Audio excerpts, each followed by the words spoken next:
Hello and welcome. It's Sports This Morning, reaching from Channels Television Sports Center in Lagos, Nigeria. My name is Austin Okonakman. Thanks for joining in. Today on the program, we'll be taking a look at, the Falconets, Nigeria's under-20 women's team. They are in the finals of the FIFA Under-20 Women's World Cup taking place right there in Canada after defeating North Korea. Listen, it's ended Nigeria 6.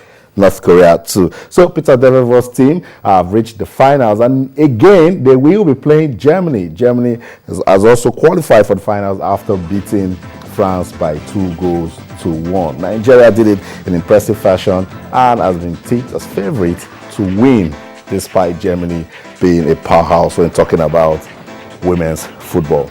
Okay, let's come back home. The Nigerian Football Federation. No news yesterday. The secretariat caught fire. But in its actual sense, there's been fire burning in the federation before the actual fire of yesterday.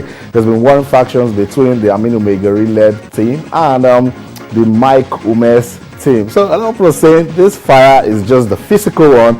There has been fire in the glass house. Investigations have commenced as regards what caused that fire, though we've been told that it's due to electrical fault. But then the police need to conduct an intensive investigation and come out with the actual cause of the fire. Also, the Nigerian Football Federation says it doesn't in any way stop the activities for the year. In tennis, the lady on your screen, Serena Williams, she's still number one. She's been seated top seed for the 2014 US Open. The tournament is a 32-year-old last chance to win a Grand Slam in 2014, having failed to reach the last 8 of the year's first 3 majors.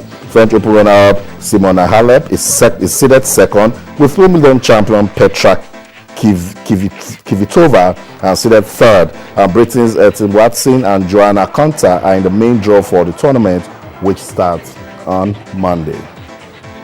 Okay, it's Sports This Morning on Channels Television. Wherever you are watching us, we invite you to be part of the program. But let's let you see highlights of how Nigeria demolished North Korea to reach the final of the 2014 Women's Under-20 FIFA World Cup in Canada. We'll come back, we'll talk. Stay with us.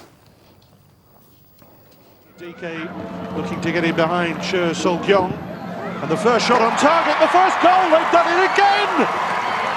Remarkable! 1 minute gone. Bionovia via Oshwala. There's a break on here for Nigeria. Asisat Oshwala, just the keeper to beat. It must be 2-0 for Nigeria. Asisat Oshwala. The golden girl for Nigeria does it again. Cho Sung-kyung, and Ryun Sim has pulled into a great area. Ryun Sim setting herself and scoring. 2-1. Ayla, Oshwala, another standout performance. Oh, fantastic goal! Asisat Oshwala.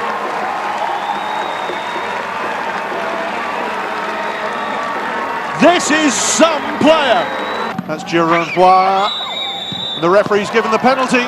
There could be a route back yet. It's given against Njoku. And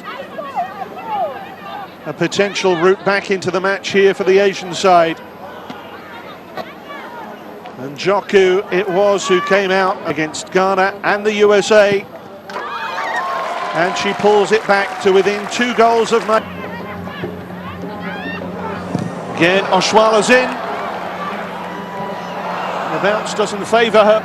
She might get another chance here. Goalkeeper committed!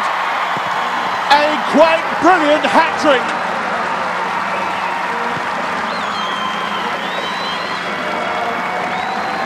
Just positively pounded a path to the final here against Korea DPR. And that's a dangerous one, and Oshwala's got a fourth. 6-2. Korea DPR have collapsed.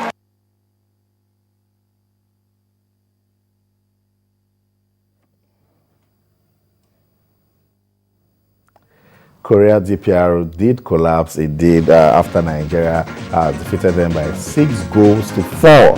Asisat Oshola, she's on fire. 4 goals for the Rivers Angels striker, as she's now the tournament's highest goal scorer, and she looks good to win that award. Sports this morning on Channels Television, we need to give attention to women's football and the Falconets, giving us good reasons to do so. So I want you to talk to us. What's your take? The Falconets are in the finals again. Remember in 2010 they got to the finals but lost to Germany. This time around they're in the finals again, and they will be playing the same Germany. Do you think Peter Dedevo's team has what it takes this time to defeat Germany and win the trophy? You can talk to us on Twitter with channels_sports, on Facebook with channels-sports. You can talk to us, give us your questions, comments, and suggestions as regards the Falconets reaching the finals of the FIFA Under-20 Women's World Cup. We're also still talking about the Nigerian Football Federation and what went down yesterday. Remember, fire and gutted the secretariat of the federation, and investigations are ongoing as to what's really caused that outbreak. And then the Nigerian Football Federation has come out to say, hey, yes, it happened, but nothing has come in the way of our plans to, make football shine in 2014. So that's the tempo. We'll also talk about tennis. We'll take a look at highlights from the Youth Olympic Games. Yes, China says, Nigeria, we don't want you. The lads are back in the country, but it's sports, it's all about love. We're still taking a look at what's going down there in China. We'll also talk about Barcelona failing to overturn that transfer ban. It means the Catalan club cannot sign any player from now till 2016. Tough one for Barcelona. And also we'll take a look at the seedings for the 2014 US Open. So we invite you, let's do this together. But quickly, let's talk about the Falconets, or let you see highlights of that game again. They were in impressive fashion. Courtney Dike again showed that she can score early goals after she opened scoring for Peter Dedevo's side. But it was Asisat Oshola who scored 4 times as Nigeria reached the final with a thumping 6-2 victory over Korea DPR in the highest scoring semi-final ever seen at the FIFA Under-20 Women's World Cup. Oshola also laid on 2 more goals in a win that leaves the Falconets to face Germany on Sunday at Montreal's Olympic Stadium, and the North Koreans to play their 3rd place match at the same venue with France. Nigeria have had a tendency to score quick goals during their time at the FIFA Under-20 Women's World Cup in Canada, and Courtney Dike continued that trend with a goal barely more than a minute after kickoff. Oshola set the tone by setting it up, releasing Dike in behind Korea's DPR's captain Cho Sung-young before the number 8 expertly picked a spot just inside the far post. Oshola taking the wind out of the Korean sails for earlier in the match, and when the final whistle sounded, the Nigerian teammate surrounded her in celebration while Wang Yongbong's side trudged off disconsolately. So that's what Nigeria can do when we are at our best. We come out, we play to win. The Falconets giving us good reasons this morning to smile, not just smile, but also believe that come Sunday they can beat Germany to win the FIFA Under-20 Women's World Cup right there in Canada. So that's it, the highlights of the game. The North Koreans picking one up.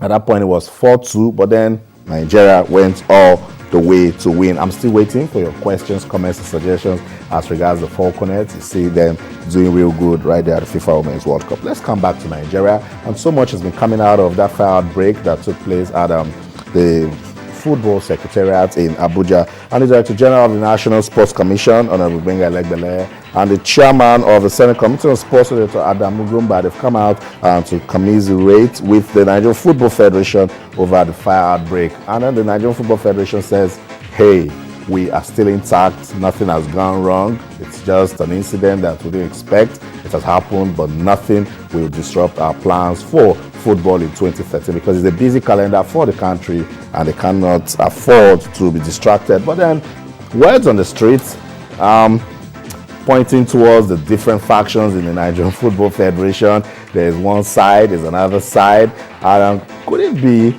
that some people are disgruntled, or some people don't want Aminu Megari back in office? Sadly, he's back, and at this point everyone needs to work together to bring development to Nigerian football. We put together a report. Our correspondent in Abuja, Lanre Lasisi, was on top of that incident, and then he's been talking to us. We'll let you see this report. Let's just, refresh your memories as regards what happened yesterday and the development that are coming after it. Then we'll come back, we'll talk. Stay.